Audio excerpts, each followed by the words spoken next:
Good evening. Welcome to Land Title Talk. I'm Steve Collins from Land Title of America. We have with us as our esteemed, awesome, steady guest, Rusty Collins from the Law Office of J. Russell Collins, or affectionately known as Rusty Law. And we're glad to have him here. We also have Ben with us again, Ben Jackoby from Rusty's office. And as always, Julie settled to keep us in line. So we appreciate everybody being here. We also encourage you to text in with your questions if you have them. Comments. You can also email us in advance so we can discuss some topics that are on your mind. But if you like, you can text in this evening at 904-501-4481, 904-501-4481, and we'll get those texts and we'll try to get your questions on the air. Also, you can email us at steven@golandtitle.com. Julie, did I get that right? Is that where we want them to email? Maybe after the show. Maybe after the show. They can make comments on the 904 Now app or the show right on our Land Title Facebook page. Excellent. So you can go to the 904 Now app, and go to Facebook. You can also go to YouTube and Rumble, which is pretty cool. And then, of course, our Facebook page. So, well, Rusty, what's going on in your world? Well, today is our daddy's 84th birthday. And I called him up this morning on the way into work, and we were talking, and we got somehow talking about some things that happened when he was young, and he had a job that didn't make a lot of money, worked at a gas station. But our Uncle Ernie, he used to go to a place in town that, remember the song LaGrange by ZZ Top? Oh, yes. It was one of those kind of places. Okay. Where you 10 get you in. Okay. And actually, they had a raid on that place, and he got kind of caught like flying out a window. He did. Our uncle did. Yeah, and he had to go to court, and Grandma went with him. I did not know this story. But one night, my father, he worked at a gas station, and he thought it'd be a cool idea to take an extra sign they had for the green S&H stamps. Oh, the green S&H, yeah. To the brothel and stick it out front. Oh gosh. We were talking about that on the way in today. I think that you couldn't do that today. No. But that just tickled me pink to hear him say that. But and then we had our grandmother who loved her birds, and no, you do not want to tell the story. There's too many cat lovers out there, and I know this story. I'm going to encourage you not to share that story. Well, anyway, one day... He took my counsel. I just want everybody to take note that he actually took my counsel. No, the Tweety bird... No, don't tell the story. Don't do it. I'm telling you, first. That is not a story you want to share online. It is not. I promise. People love their cats. That's true. Yeah. But sometimes I like their birds more. Oh, gosh. They leave property to the cats. I already try to. Sometimes. Well, let's just say my grandmother had a washing machine. Yeah, at the end. Next. Do not share that story. Then one time,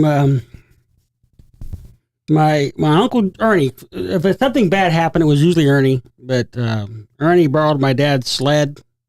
They went down this hill that was on a road. This is when they were younger, right? Well, yeah, when they were younger, and like 14, younger. Something. And Ernie got run over by a car down at the bottom of this hill going down on a sled, and it broke my dad's sled.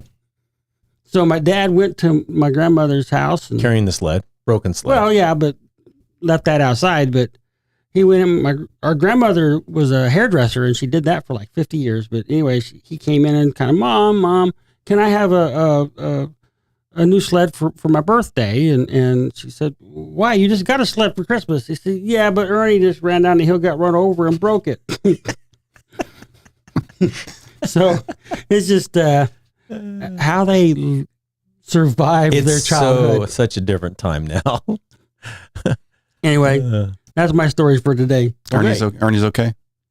Ernie He's dead now. Yeah, Ernie's gone home. He lived from the sled ride? No. He survived the sled ride.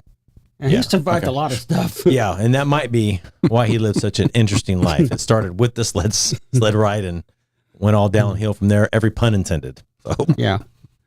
Oh, Dad came over. We started going around. We were looking at Google Earth. Yeah.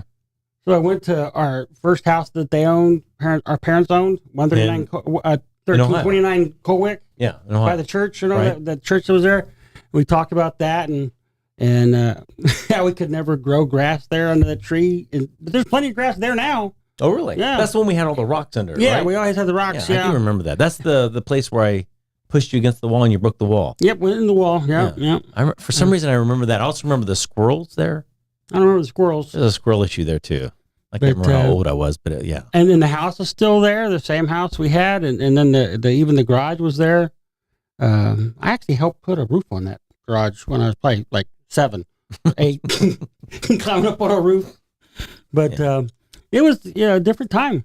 Way different. A lot of fun looking around. What else you got going on? Because if not, I got tons of stuff. Well, to go I will. No, I mean, give it to me. I'll yield Give me to that. you today. Oh, heavens, you're in trouble. All right. Well, first of all, I have to share a little story about my day.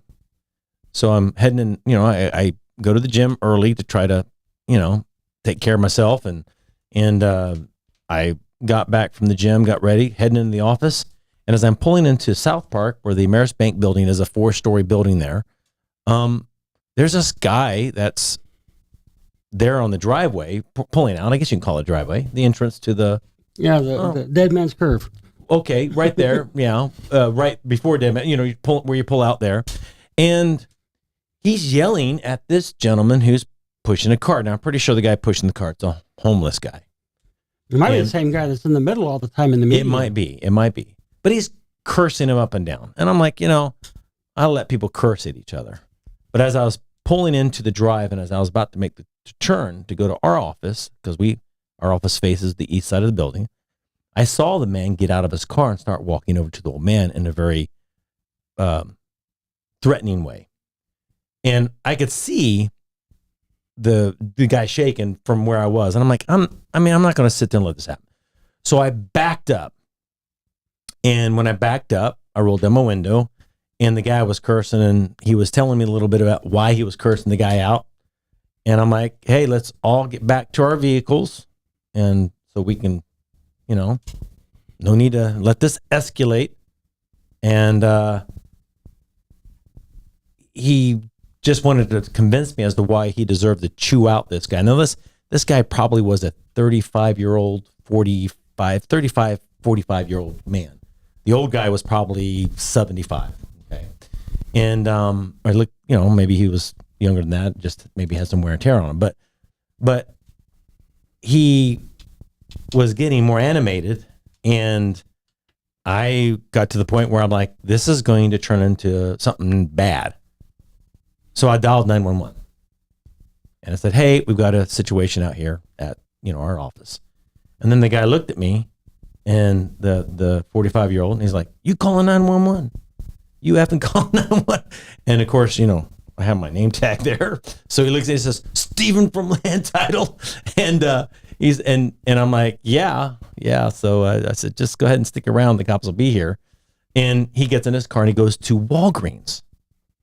Well, I'm staying there because I called the cops already. I'm not going to disappear. I'm going to wait for him to show up. I thought he would have pulled off and disappeared. But no, he pulls to Walgreens. Then he gets out of his car and he starts yelling at this woman who was videotaping him. And I'm like, crap, I'm going to have to go across the street and deal with this guy. And I don't need to be on the front page of any paper or any newscast, or land title owner gets in a fisticuffs. I don't need that. And I'm trying to gosh, man, I'm going to have to go across the street. Well, this white truck pulls in and jumps out and tries to calm him down and and I'm like, well, thank heavens. And then the guy in the white truck and the guy in the car start looking at me across the street, yelling at me, flipping me off.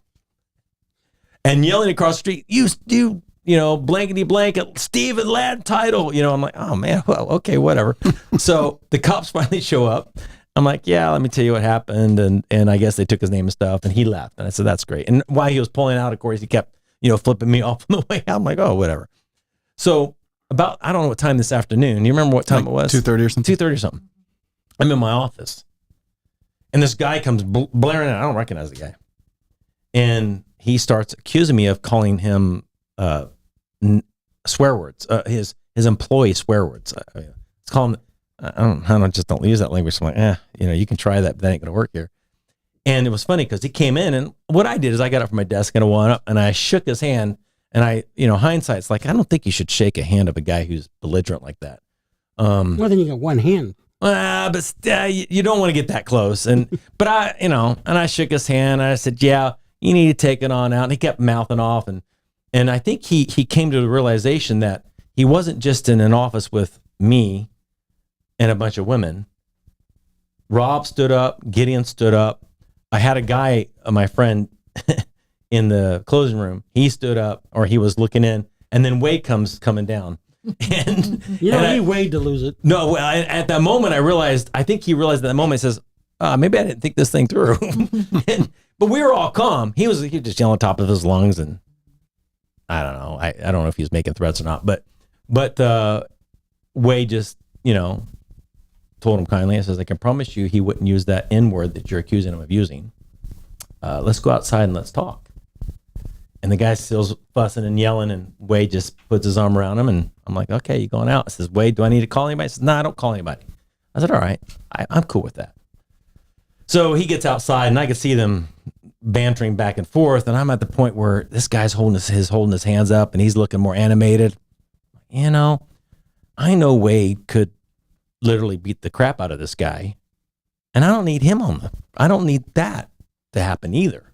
And plus, he's a carrying dude too. So I don't, Yeah, he carries. He carries. And I'm like, yeah. So I'm like, I dial 911 and have the cops come. But he ended up talking the guy down and taking him to his truck, and they shook hands, and he acted all nice. And Wade was just out there just telling him, like, hey, I think that was pretty bold of you to come in here not knowing what the circumstances were. So you must really care about your brother. But I think you misunderstood what really happened here. So it was pretty interesting experience.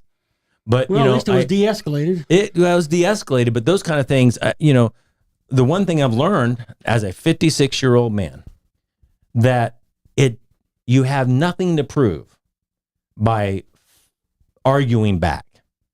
I've learned, we have the movie theater incident. I don't know if you remember that at the Epic, where there was a family came in because Abe, our friend, and his wife were arguing with some kids that were being disruptive. And they left the theater and called their parents, and their parents came in, and there was an altercation there. And, I've learned that you just keep your distance. You call 911. Let the cops handle it, because what are you going to say? In the instance of my office, I had a bunch of witnesses, so I was going to be okay if something happened. But when you're in the middle of a street somewhere, you don't. And there's a little bit of he said, she said, is there not? There's a whole lot of he said, she said. And so what happens when he claims you own a company and you hit me first? You pray for video. Well, is there video right there? You would hope. You don't know. I don't know. So I think that the thing that we as human beings should remember is, I think, especially in St. Johns County, I can't speak for other places, I think we have a great police force. I think the sheriff office is wonderful. Love Hardwick. I think he's an awesome gentleman. And so I think the best thing for you to do is to don't get involved. It's interesting how you can just de-escalate a lot of things if you just walk away. Couldn't walk away in this instance because I wasn't going to let that guy beat that old guy up. Well, you came to the aid of somebody else. Yeah, I wasn't going to pull away. I wasn't going to ignore it. One thing to have somebody yell at you and swear at you, who cares? But in that instance, you can't just leave this old guy who, I really think this guy wanted to get his frustrations out on somebody. And I think he was at the point where I think he could have, hit that guy, hurt him, and left, and nobody would have known. And so I wasn't going to let that happen. But so I think there comes a time, and if he was going to have an altercation with a woman across the street, there was a lot of people there, so I probably would have never had to have gone over there. But there's certain things you have to do, I think, as just a citizen, or as a decent human being. But other than that, what do you got to prove? Somebody calls you a name, who cares? Walk the freak away. Because if not, you get into issues. Have you had any of these issues? I haven't. Yes, you have. When? You represented a girlfriend and boyfriend where there's all kinds of accusations one way or the other, where the girlfriend had her buddies there, beat up her boyfriend. Oh, yeah. Yeah. So, And it was horrible. He got messed up bad. He got beat up bad. Did anybody get prosecuted for that? I don't recall. Maybe. I don't think they did. I don't think anybody because they accused him. Nobody could prove otherwise.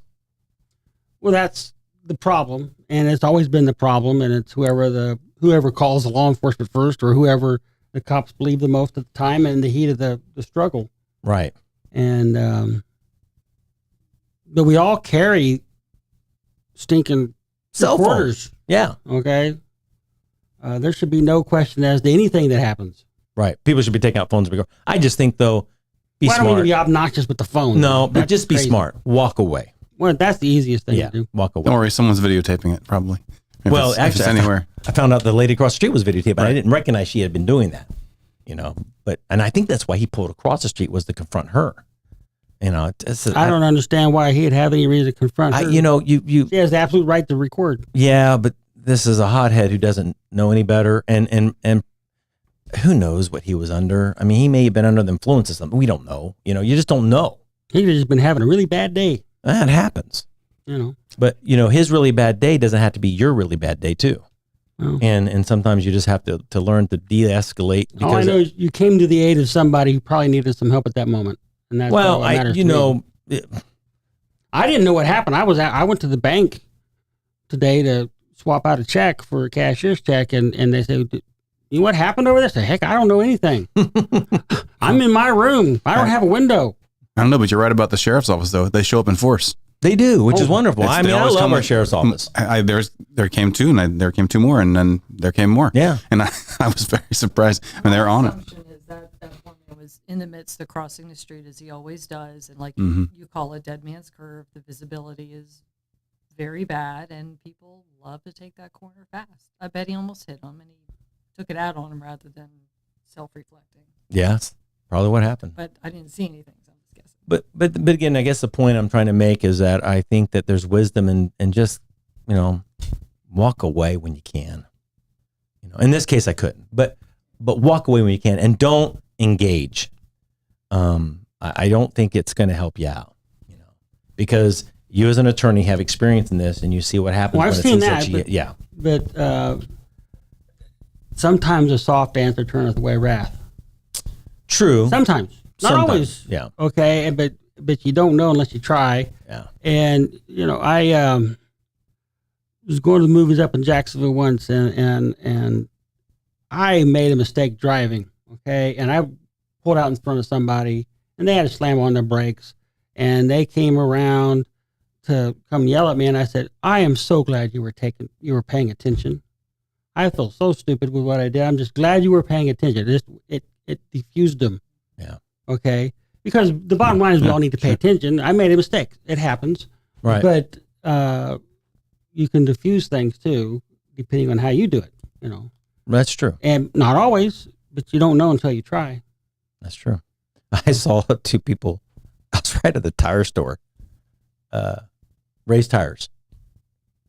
Right there on US 1. And I'm waiting for my, truck to get finished, whatever they were doing, replacing the tires probably. And I'm sitting outside doing what I like to do for some crazy reason. That's a King Street effect. I like to watch traffic. I don't know. I'm sitting there just chilling out, watching the cars go by. This truck pulls on the berm. Two guys get out and start fisticuffing. And I'm watching this like, what? And the other guy grabs the other guy, and finally, the other guy, you can see him go limp. He makes him pass out. And this was before cell phones. Okay, so this, I want you to know this, why I didn't call anybody. I mean, you could run inside and say, hey, but I guess I was so numb or surprised at what was going on. I just couldn't help but watch. And then the guy, he passes out, and then the guy like shakes him, and he like gets up, and they're like, oh, okay. And they both get back in the truck and drive off. It's just the craziest thing I've ever seen. They're in the same truck. They're in the same truck. I mean, holy crap. Some people are the craziest people ever. All right. What else you got going on? Because I've got some other things to talk to you about. I am in between things right now. That's good, because I have lots to talk about. Okay. So we insure property. We're a title insurance company, and so we get to see all types of different transactions. Some transactions, standard, buyer, seller, have a lender, we have realtors, great. Sometimes we have for sale by owners. Sometimes we have investors who buy foreclosures, and then we have some who buy tax deeds. You know about this situation, so it's not like I'm going to share something with you don't know, but I like to talk about it because I'm a little bit, it's an interesting situation. We had a gentleman who bought a tax deed at the tax auction. Okay. Now, one thing that we want to explain to our listeners is that any type of an auction, it's basically what, as is, right? The title's as is, everything's as is. Okay.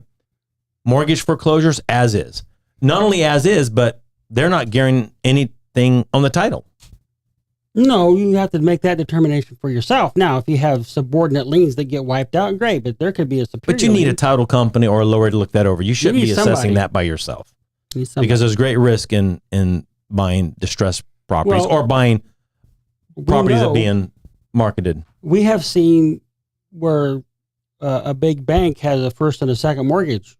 And they foreclose on the They second. foreclose on the second. Somebody looks at that balance and says, wow, that's a $40,000 balance on a $500,000 property. What a deal. What a deal. And they bid it up. And after they got their 5% that's at risk and they get a little search or they find out that's a second mortgage and the first mortgage of $400,000 is still there. And they have to pay it. Unfortunately, I think that happened just last month. It may have. I didn't. It happens I didn't a know lot, about it. unfortunately. Yeah, just a few weeks ago. You don't have to close. You can fail to pay the. Yeah, but when you don't know it Well, yeah. If and put you the pay money the in- rest of your money, Yeah, that's a are problem. you getting that money back? Nope. Nope. Nope. So you got to do your due diligence, and You should. you should hire the right people in which to do that due diligence with. Okay. Now we Yeah. at Land Title we can't help but always do a little bit of a marketing plug. We work with investors, and if they use us, and when they use us as a title company, we don't charge for that preliminary check because we want them to be able to buy it, make money so that we can have closings. We're transactional. We need closings. So we love helping investors maneuver around that, because if they buy something that they become stuck with, well, we lose them as a customer. They don't have the money to maneuver. They don't have the money to buy more deals. Sometimes you lose a good investor to a bad situation and they get out of the market forever. Right, because they had a bad experience. Right. And you don't have to have a bad experience. And we need investors like that, because if we don't have people buying the foreclosures, buying the tax deeds, I think primarily foreclosures, we have a problem with our market. Lenders lend because they have that protection. Yeah. If we don't have investors buying that property at the courthouse steps, I think we compromise our industry, and then there's risk. We call them bottom feeders affectionately because they clean up the ocean floor of the stuff that's settled to the bottom, right? That's why we like catfish That's why we like catfish. and shrimp. Shrimp. They clean up the ocean floor. But, we need these investors to be successful at that. I mean, yeah, it's sad. Somebody's losing a home. I get that. But if we don't have that protection, we don't have lenders lending people money so they can buy a home, so they can experience the great American dream of home ownership. So we got to have people that do this, we have to have foreclosure, and we have to have investors who buy the foreclosure. But you've got to be careful. The situation on a tax deed, and the same thing, the county's got to have money to run, right? Well, remember, the tax deeds start with the homeowner or the property owner fails to pay the real estate taxes. So there's a mechanism, because if you don't pay the taxes, then the county and state doesn't have revenue to do what it needs to do. So the mechanism is we have an investment for people who want to invest in these things, and they bid an interest rate For the tax for certificates. the tax certificate. Right. If it goes the third year goes delinquent, then somebody who owns a tax certificate can apply with the tax collector to get a tax deed application done, and then they pay whatever taxes they didn't already own from the Certificates they didn't already own. The certificates they didn't own, and eventually it gets sold by the clerk, and the homeowner gets plenty of notice, or the property owner gets plenty of notice, and they have the ability to redeem up until the tax deed is sold. But and it's interesting from my perspective. You know, it used to be that tax deeds were considered horrible when you ran into them in a title search because it was 20 yees. You had to have they had to be 20 seasoned for 20 years. 20 years, or you needed to do a quiet title suit, which is not inexpensive. It can be expensive, and it sometimes takes a long time because you got to get service pay and for them process darn on attorneys. people. Well, but outside of that deed is He almost just glosses that over. Yeah. I'm just going to ignore that statement. Yeah, well, you know, yeah, silence is the better part of valor. We just talked about this a few minutes ago. Yeah.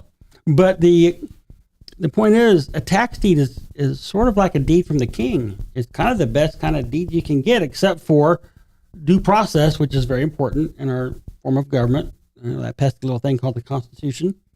Gotta love it. And so as long as everybody got noticed like they're supposed to get with the tax deed, or at least as long as the clerk did the thing right, did their job right, then the deed's great. And it takes out everything. It'll even take out unpaid association fees. And IRS. But it take out association fees. And if you understand anything about how association, whether it's condominium or regular planned unit development or regular real estate associations, they pretty much survive everything, or at least maybe they get 12 months worth of fees. Associations, yes. Yes. But here they go away, except for the person, when you become the new owner, you have to start paying then, but all the back stuff goes away. There are some things that are on the same level as taxes, which would be your certain municipal liens and the CDD stuff. Oh, whoa. Community Development District. If it's not collected in the taxes and it's paid separately, that is on the same level as taxes. That does not get extinguished in a tax deed. But you would think that if they're bidding on a tax deed for delinquent taxes, that CDD would be included in that. It's not. If there are unpaid You're CDD about fees, to... I know this. Don't challenge me. Bet your life. You want to wash my car? Okay, the CDDs are collected and paid when a certificate is purchased. They can be, but I'm just saying that lien or that debt survives the tax deed sale. The ongoing. No. Dude. The delinquent does. But it's paid for. Are you telling me that some tax bills don't include the CDD in the collection of those taxes? I have seen it. Okay, but that's an outlier. Okay. That's not normal. A lot of the CDDs are collected with the tax bills. And if it's not. Okay. I respect that. And I think I respect stuff that. in Palencia that was that way. Okay. I respect that. And the municipal liens, when it's for improvements, the fines may or may not go with it. They may or may not be extinguished, but if the municipality municipalities stand firm, you'd have to fight them, and they're not going to capitulate. They're going to collect, especially if it's for improvements or for like taking and making the property safe in any way. When they've had to spend money, fines are a little different, and they'll typically work with people that are going to fix up the property on the fines. Typically, I didn't say every time. Yeah, because we had one of the city of St. Augustine Beach. There's a $300,000 municipal lien over some kind of pissing contest over some kind of violation or whatever, and they were not going to come off of that. That's the one I'm involved in? I might be. I don't know. Are you involved in that one? I'm involved in one with the foreclosure. Oh, maybe. But anyway, because I don't know. That's a whole nother topic. But the point is this: not everything gets extinguished with a tax deed. Most things do, but not everything. Now, CDDs. Now that you told me, didn't know that. Municipality liens, right. and easements survive. Even conservation easements. Yeah. Mm-hmm. Conservation easement. Now, you have conservation easements that are done. You get a land bank for doing mitigation for when people have wetlands on a property they want to develop. So they have a 10-for-1 swap or whatever it is they have to do for a mitigation bank to help preserve the things that are necessary to keep the ecosystem running right. The little birdies and deer happy. Well, yeah. It's not about that. It's more about the aquifer, and it's about it's aquifer is really important. Yeah, it's about getting water back into our aquifer. Really, is what I think it's primarily about. That's what we call it, wetlands. But anyway, the thing is you can have a private conservation easement. Well, private like a private nonprofit conservation easement. So me and Rusty have specific knowledge on a particular issue with the tax deed, which blew my mind because, again, I've said it, I'm 56. You'd think that I would have a handle on this business and not hear anything new. And I was pretty sure that a self-inflicted conservation easement would get wiped out in a tax sale, because that's what happened. We had, I want to say the name. There's nothing wrong with that. Putnam Land Conservatory. Okay. I'm not saying they do this on all properties. I'm saying it happened on this. No, they do. Okay. Well, you can say that because you've got balls. I'm little. I got one. Yeah, you too. Too much information, Rusty. Thank you very much. We wrote a song about that, by the way.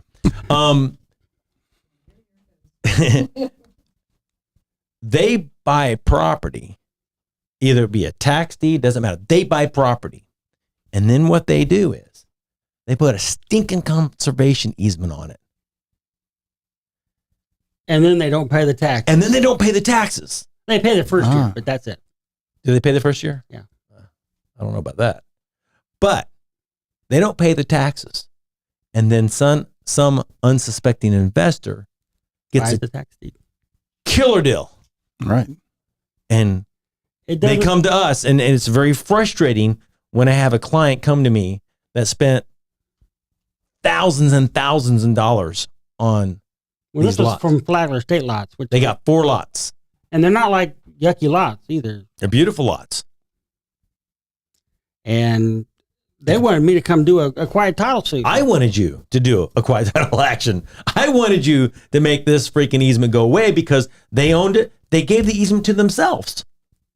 Well, they didn't give it to themselves directly, but yes, they did. They put it on there. There's enough separation you can do that. The law allows for it. Okay. Steve Collins owns a lot. Steve Collins gives himself a conservation easement. It stays there. I hate it. I want to challenge you on it so bad because it doesn't make any sense to me. Stephen Collins gives himself a mortgage that doesn't do any good. Right. You give yourself a mortgage is wiped out in a tax deed anyhow. Right, but a road easement may or may not survive. In other words, to yourself, an easement to yourself. All right. Okay. Okay. You're not separating. I mean, that's a whole other topic. Yeah, but I'm just saying, easements. The road easements will survive especially if they're being used. Right. Okay. But the conservation easement will survive for sure. And I have not checked you. I didn't go behind you. I didn't call any other attorneys. I mean, you're 100% sure. I am 100% sure. There's a statute. I wasn't looking at case law and trying to figure stuff out. And just to be clear, for people who might not know this, the conservation easement basically means you can't ever build anything on it, right? You can't go out there and pass gas on it. You could put an airboat on it, maybe. You can't mow it. No, not even. You might be able to hand clear parts of it, depending on what the conservation easement says. So this guy bought 4 parcels of land that he can do nothing but maybe pay taxes spent thousands of dollars on each one of them, and he can't do anything on it. The only thing he can do is pay the real estate taxes. Can he pitch a tent there? And no. You can feed the deer. Feed the deer. I don't even know if you can do that. Right. And the thing is I know the attorney very well who does this, and it drives me nuts when I see him. But he's an environmentalist. I call him my favorite environmentalist wacko because he lives what he talks about. He believes in it strongly, and he's not releasing those easements. Oh no! I don't know if there's any. No, I don't think there is enough money you can give him. You know, I always say that anything can be purchased at the right price, right? No, I don't think with him. But conservation easements. So the bottom line here is, if you're going to buy tax deeds, that's good. We need that to happen. We need people to invest in tax certificates. For some people, it's a great investment, and you know, there are groups that's what they do. Big, you know, you could do a hedge fund that way if you really wanted to. And then because they know somebody's probably going to buy it, and if that doesn't happen, you know, you've got a certain number of years to apply for a tax deed, and it keeps real estate moving. We like the real estate to move, but you need to do it with your eyes open. You need to do your due diligence. With a sheriff's sale, there's great deals at sheriff's sales when they come up, but you're taking it as is, and there's not much gets wiped out there. Okay. When does a conservation easement expire? When the world explodes. Yeah, That's a long time. Hopefully. If that meteor that they keep talking about hits us in 2020, then the conservation easement ends. 2031 or whatever it is, Conservation's extinguished. It probably will. Well, Okay. along with the records, yeah. Okay. So we had another situation, and we had one of our favorite mortgage brokers call us up and tell us that they had a client that has bought this lot. Great deal, by the way. Probably too good. No, Okay. it was just a good deal. All right. I mean, it's Jacksonville. It's in a platted subdivision, Rusty. Okay. Lot and block. One of the older subdivisions. Okay. What could go wrong? It's Jacksonville. Well, besides that. So here's the thing. He's got this lot. He's got his plans to build this house. He's gonna sell it or put a tenant in there, whatever he's gonna do. And he decides that instead of, you know, he's gonna borrow money. I mean, he's gonna get a construction loan, but he always does a little bit of pre-work. So he's already got the land somewhat cleared, and he's got a permit from the county. He got a title policy when he bought it. Somehow, the person who originally owned these lots about 15 years ago had 20 of them. Vacant lots, random lots throughout different subdivisions. And he put a freaking conservation easement on all of them. And nobody noticed? Well, the title company put it as an exception. Do you think he read his title exceptions? Only if he's prudent. How many prudent people do you know in the world? Very few. That's why title company's supposed to deliver all the exceptions with their title binder. Well, and to make it worse, read them. guess what? On the property appraiser sheet, as one of the conveyances, they list that conservation easement. Okay. That's kind of dumb. So we've got a guy, you know, I guess the moral of the story is, one, I think there's a place for attorneys when it comes to real estate closings. Okay. Yeah. I don't think attorneys should write title insurance because I think there's a conflict. If I'm writing the title insurance and I'm your attorney representing you, I think there's a conflict. Would you agree? Could be. Could be. No, there is. I'm not Because when the big on- proverbial shishi hits the fan, who are they going to use to represent them? The attorney that writes the title insurance? Could be. No. It might. No. You're wrong. They have a contractual obligation to the underwriter, do they not? To represent them? Yes, no. They have a contractual obligation to fulfill the terms of the title binder. They have to protect their underwriter. Okay? And so if I'm the attorney and I'm writing the title insurance and I say I'm representing you, that's a conflict. It's a conflict that's been accepted then. Well, that makes it right. We're the lawyers. We write the laws. Yeah, that's the problem. But my point is, there is a place for lawyers because I tell you that looking at those exceptions on a title commitment can be vital. So when you buy property, you need to know what exceptions there are because those exceptions will tell you. In this case, if he bought this property and he was going to build a house, he's got plans, he's got expenses. I mean, and he's got some issues because he's already done some clearing. If the title company did not take exception to that easement, he has coverage. He can file title claim and he can get There's paid recoupment. recoupment for whatever the policy premium, or not the premium, but the policy amount is. Right. Okay. But it's there. The exceptions are there. He just didn't know it. I mean, what do you think the title commitment said? Conservation easement? It said easement. It said easement. And how many times do we see easements? We see utility easements all the flipping freaking time. We don't pay attention to that. I should say we. I don't mean me. I mean our people out there who buy property and sell property. It's just common. You buy in a big subdivision like Nocatee. How many exceptions do you have? How many easements are listed on that stupid title commitment? More than should be. More than should be, yes. But a bunch. Oh, yeah.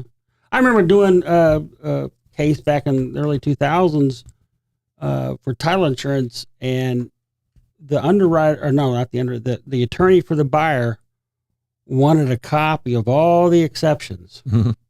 It was basically a case of paper. I remember that. Yeah. I think we both worked on it. Yeah. And there was a notice about some kind of a real estate contract that was in there, and we had to go find it because it wasn't recorded anywhere. But he wanted everything. But that's his job, and I do that. Now, I don't usually make title companies give it to me. You just go get it because you're a nerd. Because it's quicker. Yeah, you should make the title company get it. I ain't got that kind of time. But the real estate contracts typically say they're going to deliver a title binder with the exceptions within a certain period of time. And then you have a certain period of time to examine that title binder and make any objections to it. How many do that? Most of the people who are not represented by counsel, they don't do that. But typically... And I've seen attorneys who are writing title insurance not do that. Okay. Just agree with me. Hey, if the seller's paying for it and the seller's issuing title and the buyer's the one being insured, where's the conflict? Because when the seller gets sued for the warranties on the deed, who are they going to go to? They go to their attorney who did the title work, and guess what? They'll fight it. He's not going to sit there and represent him in fighting his own underwriter he has a contractual obligation to. You're full of crud. Well, if you have a warranty deed and the title company backed it, now they might go after they could go after the seller if the seller who called the problem. Okay. No, bull crap. Under a warranty deed, that seller is liable for everything that's ever transacted on that property, whether or not they caused it. I understand that, but I'm talking as between the title company. And even if it's a special warranty deed, they're still liable. They have got to prove that they don't have knowledge or liability. What I'm trying to say, though, is if the seller did not cause the problem, the underwriter who insured it will be sticking up for him. Probably. No. Because they have to defend the title for the buyer. No. Yeah. They defend the title, right? And they pay a claim. The total failure of title. Who are they going after? Probably the title agent. No. The seller, Rusty. They can. Not can. I've got a case in point. We had a lady. I've told this story before. Lady. Ordered the Charming homestead. What could go wrong? Lots of things. But the judge signed off on it. She's the only heir. Dad was 65. What could go wrong? It's homestead property. Was he married? No. Okay, what's the problem? Nothing. It's perfect, right? Could be. Could be. It's perfect. I'm not stupid. There's no absolutes in the real estate. Did a closing. She signed a warranty deed. Okay. Guess what we found out 2 years later? What? Dad had a girlfriend. And? She got pregnant. Oops. And she has a baby. We have a minor child problem. And who owns that property? Minor child does. Okay. When the title company pieced everything together with the maternity test and all that kind of great fun stuff, and did the daughter know? Maybe. No, she didn't. Okay. Well, maybe she ignored it. I don't know. No, she didn't know. She didn't know Dad had a girlfriend. Okay. Talk to Dad more often. Well, maybe so. But sometimes these things are just more convenient, kind of sneak off. And maybe it wasn't a girlfriend. Maybe it was something else. It just sounds nice to say girlfriend. Could have been something else.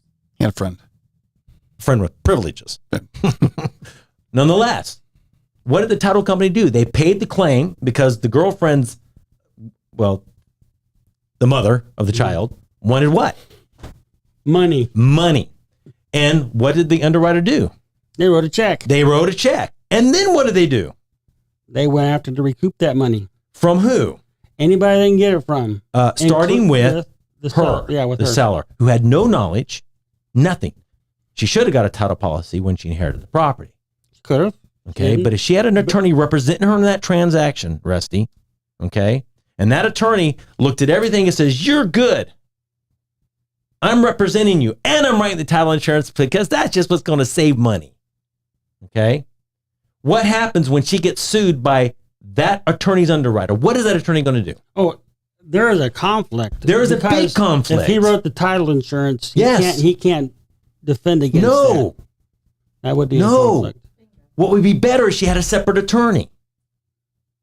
Right? Maybe. Oh gosh, I hate that maybe. Such bull crap. There are The very answer few is absolutes. correct. That's the answer. Correct. I know that the Florida bar has figured out a way to. Of course, they make the rules. Right. Yeah. It's, to me, conflict. I have no problem with attorneys who write title insurance because I will say, and I don't like to admit this, there's one in this town that I really like and very knowledgeable. Not going to share the name on this show. By the way, my competition is, and here's their phone number. I'm not going to do it, but they're very good. And they are a great title company, but they're smart. When they play title company, they're just attorneys who write title insurance. When they represent, they don't write title insurance. That's the right way. Do you agree? I think there's wisdom in that. Tell you what, these conservation easement things, this is a great case in point with all the other stuff that can happen.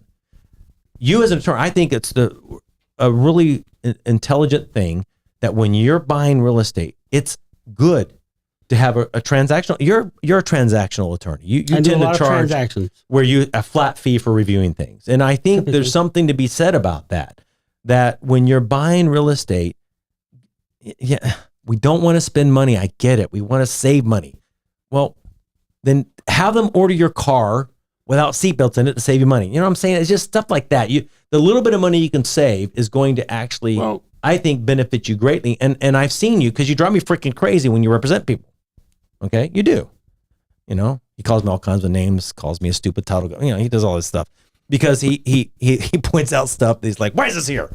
And you do a very good job of that. Okay. Well, the job of every attorney at looking at a title binder is to get rid of all the exceptions. Exactly. But if you're writing the title insurance, you can't really do that. Well, you should write it correctly the first time. Oh my gosh, you know what I'm saying is true. I don't write titles, so I'm not too worried about it. Exactly. Okay. But it would be smart for somebody to pay you, look at the title. Oh yeah, and just go through the exceptions because these exceptions mean things. When you see a title commitment and the exceptions are easement, I must say I've been guilty of the utility easement running along the front of the property. That could be a facade easement. You don't know. It could be. It's just one of those things. It's easy to do. We all get busy. Okay. And one thing that people need to understand that title companies do not represent the buyers or sellers. They represent the underwriter and themselves. Okay. And it's an adversarial relationship anyhow, really. We don't market it that way, but it is. Well, we get contracts in hopes we never need those contracts to be effectuated or whatever the word is. Yeah, you don't want to have a claim on that contract. No. Okay. So, I mean, it's an adversarial kind of a thing, really. Okay. Well, we don't represent buyers. We don't represent sellers. So it's really easy for me to look at a B2 schedule and a buyer's coming in and I see easements. Standard easements. Am I really taking the time and reviewing that with each buyer that comes in, making sure all those easements aren't anything? No. I mean, it's something that would I do? Of course I would. I have clients come in and sit down with me and want to go to the exceptions. But that would be you explaining your exceptions. That's fine. I can explain them. But how much better is it when I send them to an attorney, let attorneys decide whether or not, and then we fight with the attorney as to whether or not they're an exception. I enjoy that. That's fine. I mean, the banter back and forth. Well, is this an exception? Is it not? And not every exception on a title policy does matter. But people need to know what the words mean. This is a contract. And just like any other insurance product, you have exceptions to the insurance. And if nobody, it's like getting a survey, but just, we got a survey. Nobody looked at it. We got a survey. Why get it if you're not going to look at it? Yeah, remember that survey came across our desk a few weeks back where about a third of the guy's house, the neighbor's house, was on this guy's property. Yeah. See, that's someone just didn't it. look at the. Did somebody look at something? Look at the survey. No. Well, okay. We have these list of exceptions. Well, typically these exceptions are easy to get because they're within the last 20 years. Okay, you can even get them in Duval County, but if you don't look at them, just because it says easement doesn't mean it's for road or access. It can be a conservation easement. It can be something I've never seen before was a facade easement where, because it's part of downtown Jacksonville, you can't change the front of this building. You can't change. You got to get permission to do anything inside this building, but you cannot change the facade. Okay? Well, that changes things drastically. It just says easement on the title policy. Nobody had any idea because nobody looked. Nobody looked. So that's why, and some things, these words mean things, and sometimes they're a bigger deal than they look, and sometimes they're not as big as they look. Just depends on what it is. Just understand them. How can people protect themselves from that kind of thing? Great segue, Mr. Attorney Man working. I'm not an attorney man, assistant man working for a law firm. Get an attorney. I think the best thing is, and find a transactional attorney. And I'm going to promote you all day long, because what do you charge normally to review a title commitment and closing docs? Depending on what's going on, $400 or $500, not a whole lot. And it's not a lot. But the point is these real estate contracts, they have deadlines. Right. Okay. You have, some people think that if your contract is subject to financing, I didn't get the loan, give me my deposit back. Maybe. Okay. Because there are other things. You're deemed to have had financing if you don't. Well, right. So you have a certain period of time to get financing. Maybe it's 30 days. There's no such thing as a loan commitment anymore in a residential transaction. They want loan approval. Right. But yeah, so if you've done your due diligence and you're not getting a loan approval yet, and you wanted to be able to walk away if that's necessary, then the contract says if you don't cancel, it's like you waived that provision, and this is a cash sale. So if you don't close, you lose your deposit. Or if you have a due diligence period, you got 10 days. Well, what happens if you can't get in to look at it for 9 days? Well, maybe you ought to ask for an extension. Right. Okay, because these are things you would look at if you charge somebody $400, $500. I have a little spreadsheet I make with deadlines on it. Okay. By the way, this show brought to you today by Rusty Law. I'm just here. But the point is you make a spreadsheet that shows the deadlines. When does the title binder due? When do we have to look at it? Is that all included in your fee of $400, $500? And so you look at all that stuff and. Yeah, somebody comes in, they're getting a loan, they're getting a house, brand new house from one of the big developers, AB Homes or Dream Finders, whoever it is. They come in with that 60-page contract. Right. Now that contract they should turn into a street. It's called one way. Okay. So there's nothing we can do about the terms of this contract. Right. But understanding them would be very helpful. It'd be good to know what the deadlines are, because if you don't meet certain obligations with the deadlines, then you lose your choice of what color carpet, what color walls. They will start making decisions for you because you did not make the decision within the time period. Right. So you may not be able to change those terms, but you need to know what they are, so you know what your obligations are. It's very important. That's why I think you should get counsel. It doesn't have to be expensive counsel. But don't get an attorney that writes the title insurance. You can get an attorney to write your title insurance, but don't use that attorney to represent you. Well, I don't. Just agree with me. Put it this way. I don't write title.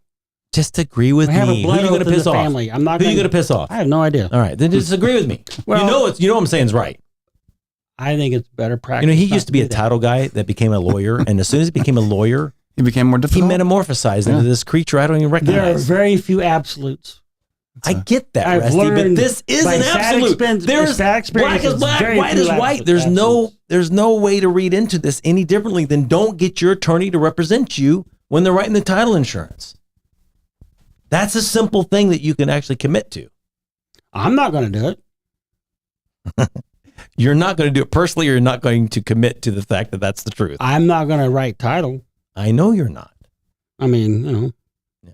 I may examine title. I may write a title binder for somebody, but I'm not going to. Well, you're a title nerd. Okay. You've got title experience. You understand it. There's only one other attorney in this town. I think that is the same ilk that you're from. Is that the right terminology? Something like that. Yeah. Same cloth, come from the same cloth. I mean, understands it just like you do. There's just one other attorney like that in this town. Again, I'm not advertising who that person is. We had a lady recently come in who just that if you don't mind going back to that piece about the deadlines, we had a lovely, really sweet lady, Krista, came in. She came in and she had put $10,000 down, and she just asked Rusty to review her contract, and sure enough, there was just enough time left so she could cancel that and get her money back.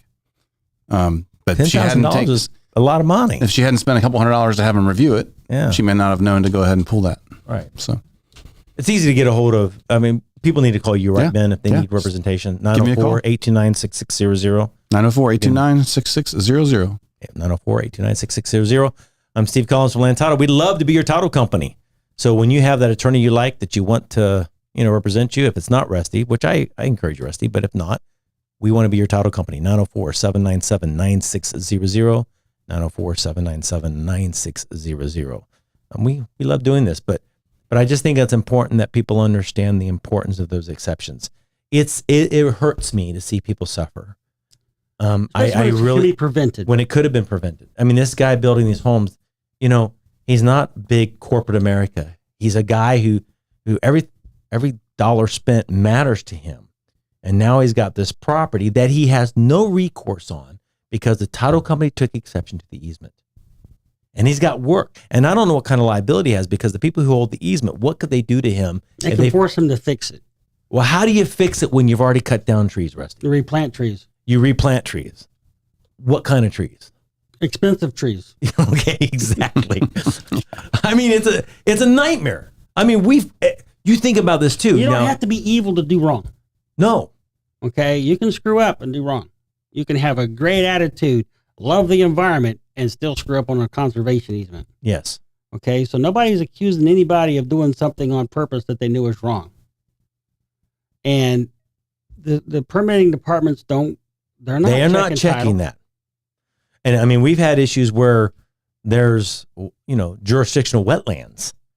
And, that's not necessarily an easement thing. That's a whole nother topic we'll bring up, about investing, about, trying to look out for that.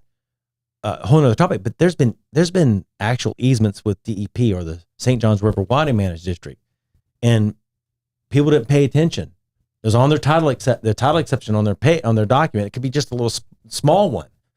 And they didn't give it the survey. The survey didn't put it on the survey. They didn't know, and they impact that. The consequences of that can be devastating. Is there a worse word than devastating? Well, because I mean, we've seen it where they not only they go out there and they make you fix it. Well, the problem, and if you don't, they fix it, and then they file judgments against you, and then they have pretty nasty with that stuff. Some of these agencies have force of law. They have policing. You can be on the wrong side of a crime and not realize it. Right. So, and sometimes it doesn't matter if you didn't mean to do bad. You thought you were doing right. Yeah. Your attitude, your mental. There's no mens rea requirement, which is the bad heart. You don't have to have bad heart to have something. There's statutory liabilities. Right. You break it. You bought it, and or you may have to buy something else that's real expensive to replace it. And they have enforcement ability, and that can be scary. It is. That's why you do your due diligence. Do your due diligence. Okay? Get an attorney. Real estate doesn't have to be scary. Doesn't. If you get the right people involved, it doesn't have to be scary. Some of our smartest investors we know require us to make sure that they're getting what they think. Okay. Right. That's why they're successful and smart. Sounds like the theme of the day. Stay calm and get the right people involved. Yeah. All right. Well, this has been Land Title Talk. We appreciate you tuning in with us. This is a weekly show, so we're going to be back next Wednesday at 6:15. We hope that you'll join us live. If not, we appreciate you watching anytime. And again, I'm Steve Collins from Land Title. You can reach me at 904-501-4481. That is my cell phone because I want you to be able to reach me on my cell phone. 904-501-4481. love texting, and you can text questions for the next show. We'll write it down. You can also email us questions, and we'll try to get to those too. But Rusty, how do they find you? You call Steven at 3 o'clock in the morning, 904-501-4481. It's probably the best way to get a hold of Rusty. He is a blood-sucking attorney. So, but you can get a hold of Ben, 904-829-6600, because if I have my way, I'm in court somewhere having fun. That's true. Call me. And Ben, we appreciate you coming as always. Absolutely. We like you being here. So as much as possible, we'll invite you back. And Julie always keeping us in line. I appreciate that immensely. But this has been Land Title Talk. We'll see you in a week. Thanks.